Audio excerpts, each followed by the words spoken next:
আপুরা সবাই কেমন আছো? আশা করি সবাই ভালো আছো, আমিও ভালো আছি আলহামদুলিল্লাহ। এই যে এখানে মনে করো শুক্রবার মানে ভালো মন্দ রান্না করতে হয়, এটা সবার ঘরে ঘরে একই অবস্থা, এটা তো তোমরা সবাই জানো। পরে যে এখানে মনে করো মশলাটা ভালো করে কষায় নিতেছি। এই যে এখানে সাদা রান্নাম, মুরগির মাংসটা মনে করো সাদা করেই রান্নাম। এখানে সাদা ছাড়া অন্য কিছু রান্নাম না, কারণ একভাবে খাইতে আর মন চায় না। আর ওইটার মধ্যে হলো, ওই কড়াইয়ের মধ্যে হলো রোস্টের জন্য মশলা কষাইতেছি। আর ভালো করে মশলাটা সাদা রাঁধতে গেলে ভালো করে মশলাটা না কষাইলে না মশলার একটা গন্ধ আসে, বুঝছো? এই জন্য একটু ভালো করে অনেক সময় নিয়ে কষাইলাম। কষানোর পরে মাংসটা দিয়ে দিলাম। ওই যে ওইখানে রোস্টের মশলাটাও কষাই নিতেছি ভালো করে।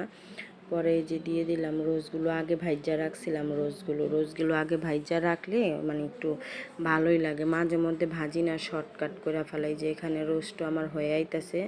পরে ওইখানে মনে করো একটু দুধও দিয়া দিলাম, কারণ দুধ না দিলে আবার মনে করো ঘেরান আসে না খাবারের মধ্যে।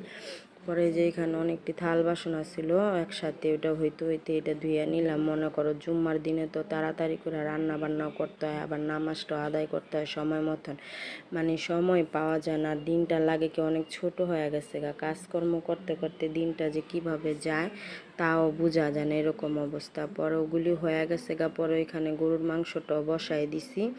তারপরে এই চুলার মধ্যে মনে করো যে পোলাওটাও বসায় দিছি। শুক্রবার আবার একটু গ্যাসটা তাড়াতাড়ি আসে, এই জন্য একটু রান্নার কারণে সুবিধা হয় রান্নাটা করতে। পরে আগে গরম পানি ফুটাই নিছিলাম। পরে